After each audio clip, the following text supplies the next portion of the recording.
Okay, so usually it says recording in progress. So we'll talk today about the red light therapy. And the objective is to kind of talk over what is light therapy in general and what is photomodulation and what are the effects of red lights on sleep, anxiety, and other things. So photomodulation involves use of red or near infrared light at low power densities to produce different beneficial effects on cells or tissues.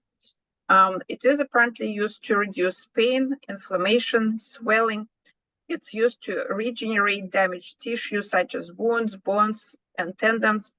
And primary site of light absorption is has been identified as mitochondria, and mitochondria is our power cells or power producing part of the cell.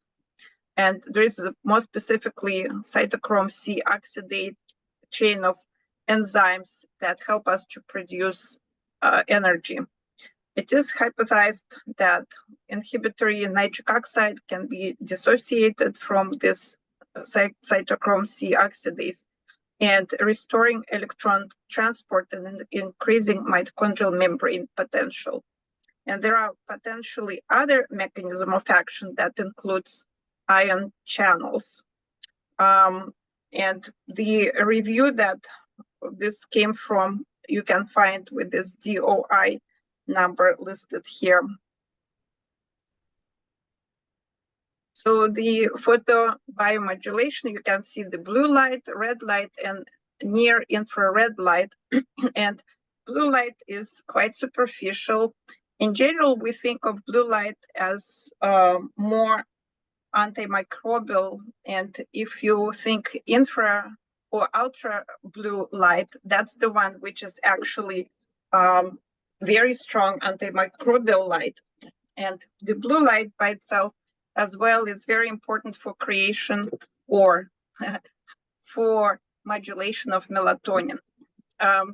If you think of that, when we wake up in the morning, we have some red light around us. If we wake up with the sun, then it changes for bright blue light. And it's very important to have blue light in abundance in the morning, especially in the winter time. Why? Because it does improve our mood, helps with production of serotonin. It's very good antidepressant and so on. But as day goes on and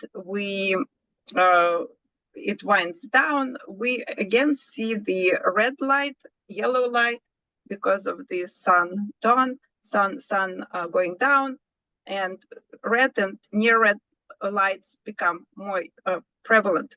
And when you have that switch from blue light to red light or from red to blue, we have effect on our melatonin. So with photobiomodulation, it was found that blue light is quite superficial, red going down and may reach our cells, but near infrared, it can actually reach to mitochondria and affect that chain of COO that will help with healing of the body with anti-inflammatory properties, analgesic, immune booster, glutathione production, growth factors, and so on.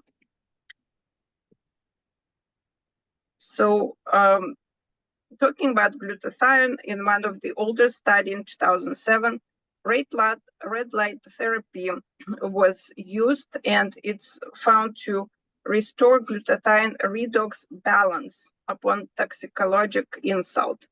And it's enhanced this cytochrome C oxidase and energy production. And all of that could be affected by melatonin. Melatonin appeared to protect hepatic mitochondrial respiratory chain activity in senescence accelerated mice, which is senescence are the senescence cells that are kind of toxic for our body. They're half dead, half alive, and they accelerate the process of aging. So it appears to be that red light has a clear impact on melatonin, and melatonin has effect on this cytochrome C oxidase and energy production. So that's one mechanism. Researchers as well indicate that red light can improve quality of life by different mechanisms. Of course, improvement of sleep is very important for our whole body, because when we sleep, we can create our memories. We have detoxification system happening in our brain with help of glymphatic system and so on. So good sleep hygiene is very important. It's first step in managing most of sleep disorders. And this red light therapy can produce and can help us to reduce the problems associated with sleep-related problems. This website that's listed here, mitoredlight.com, provided a lot of information for this talk. It's as well has very interesting selection of red light panels that you can explore and check. I don't have any affiliation with the company, but I was impressed by quality of the information provided there. And it appears to be that quality of their panels is quite high too. So the first research indicating that red light improves sleep quality was in 2012. But then more recent study in China actually included athletes who received full body red light therapy for 30 minutes at bedtime. And you can see it was 658 nanometers and light dose was 30 joule per centimeter. And researchers found that there were higher levels of melatonin secretion and improved sleep quality as a result of that. There is as well research showing that red light can reduce your anxiety. And many people report that they cannot fall asleep because they are very anxious. They cannot shut their brain down. They're thinking about events of the day. They worry. And of course, if you can reduce that anxiety, then you may reduce the, or you may improve the sleep. And that's what happened here in this study. And they used a slightly different wavelength. It was a 30 nanometer at peak length. And same delivery total, same idea that it was provided at certain time of the day in the evening for so many minutes. Another study published in Children showed that it appears to be that red light improves quality of sleep in children with autism. And autistic children have different specific needs. And of course, you want to improve their anxiety, you want to improve their quality of sleep as well. And so it's nice to know that it helps with that. Different study published in Neuropsychiatric Disease and Treatment, and another one in journal Neurotrauma showed that use of red light therapy with traumatic brain injury was very helpful with improvement of sleep and improvement of TBI symptoms. Then we have our own device that produces red light. It's part of our hydrofacial machine. And we use it for reduction of wrinkles, improvement of skin tone. It does speed up wound healing and stimulates hair growth when you put it on top of your scalp. And in fact, I found there are multiple devices for scalp for hair growth that have a red light. And our particular device in hydrofacial produces red light and produces blue light. And blue light is, again, more like antimicrobial. It's great for people with acne.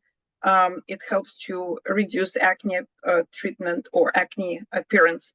And therefore, we actually do have a device with the red panels We just need to start using it more frequently. So, and on the picture, I'm the one who is the guinea pig here, laying down, and Jeannie was helping to do the procedure on me. So she's here.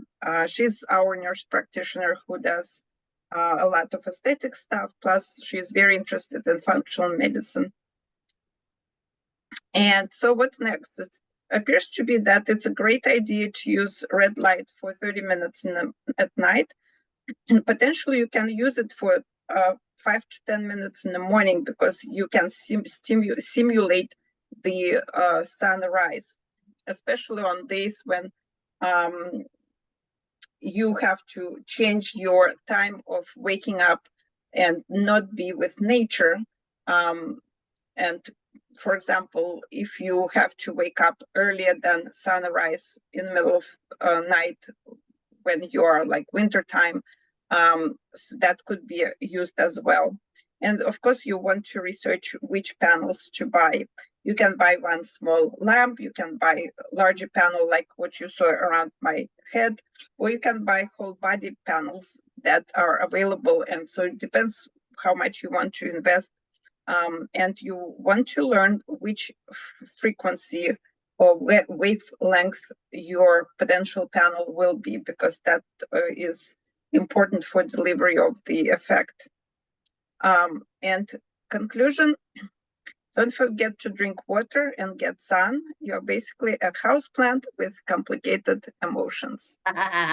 So I will stop recording.